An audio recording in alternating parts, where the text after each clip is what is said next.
No, it's not. So first of all, and I have had my objections to the job that Karine Jean-Pierre did, but she worked in politics for 21 years, 5 presidential campaigns, and worked in 2 administrations. Earning a hefty 6-figure salary, she is not just the face of the president's second term, she's also the voice promising to shake up how the White House communicates. Let's dive straight into the latest drama that's lighting up social media like a fireworks show. And oh boy, this one's got everything. Politics, TV personalities, and a whole lot of people choosing sides. Imagine this. A young, confident, and history-making press secretary walks into the White House briefing room, sets down her notes, and delivers a performance that's got pundits across the political spectrum talking. Sounds like a moment of triumph, right? Well, not for everyone. The ladies over at The View apparently had other ideas, and their reactions to Karoline Leavitt's debut have exploded into one of the biggest controversies of the moment. Speaking of Donald Trump, I was stunned and amazed by his new White House spokeswoman today.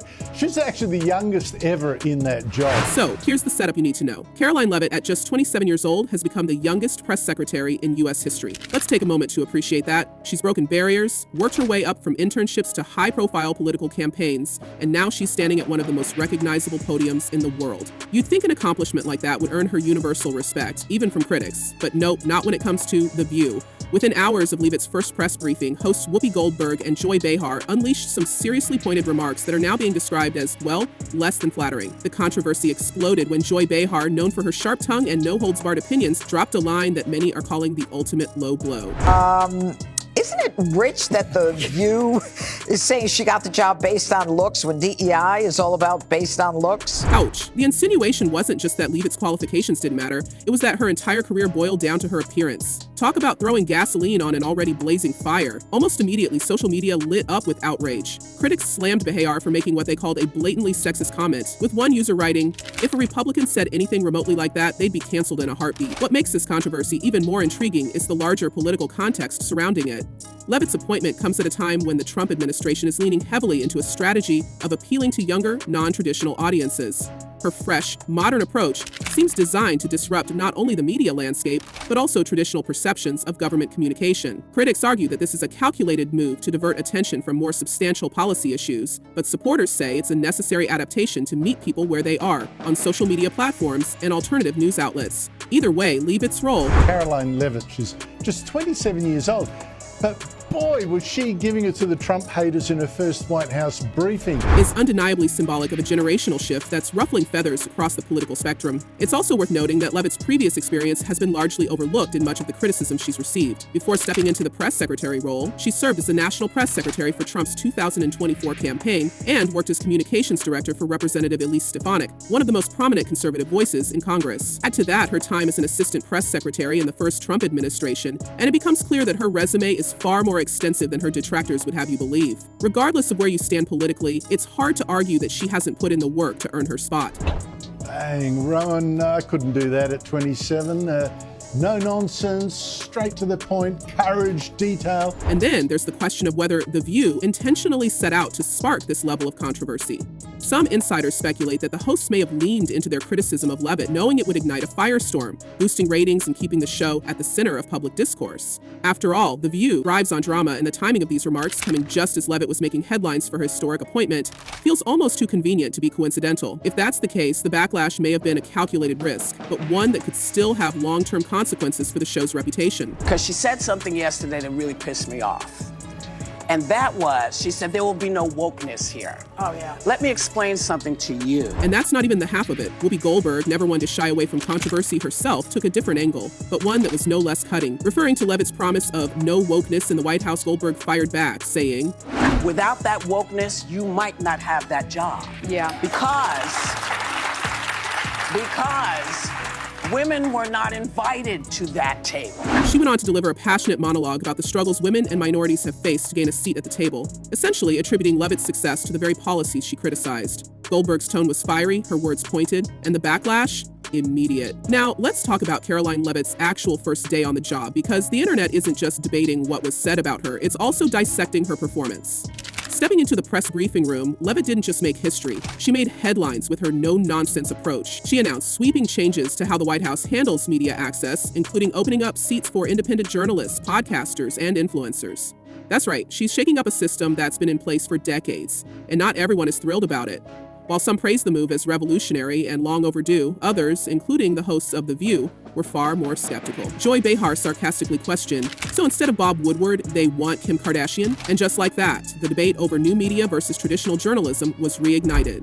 Karoline Leavitt is the press secretary at the White House, doing a great job.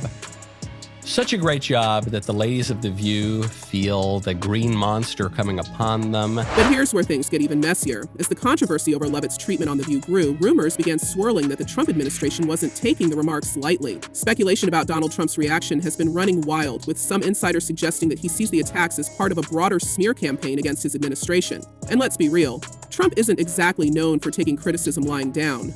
While there's no official word yet, the idea that he might publicly address the comments has only fueled the drama. Meanwhile, Leavitt herself has stayed remarkably composed through all of this. In interviews following her first briefing, she's focused on her goals for the press office and her plans to engage with Americans in new and innovative ways. But that hasn't stopped the speculation about how she feels behind the scenes. Some sources claim she's privately frustrated with the personal attacks, while others say she's using the criticism as motivation to prove her doubters wrong. Either way, it's clear she's not backing down.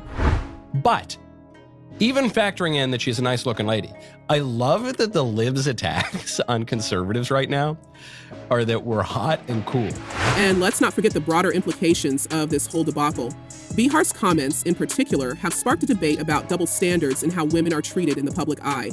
Critics of The View argue that the hosts, who often champion women's empowerment, undermine their own message with their remarks about Leavitt. As one social media user put it, "So much for women supporting women. Guess it only counts if you agree with their politics." Ouch. On the flip side, supporters of the show argue that Behar and Goldberg were simply expressing their opinions, and that their critiques should be viewed through the lens of political commentary, not personal attacks. And Karoline Leavitt isn't just making headlines, she's also rewriting history. At 27, the New Hampshire native has become the youngest White House press secretary ever.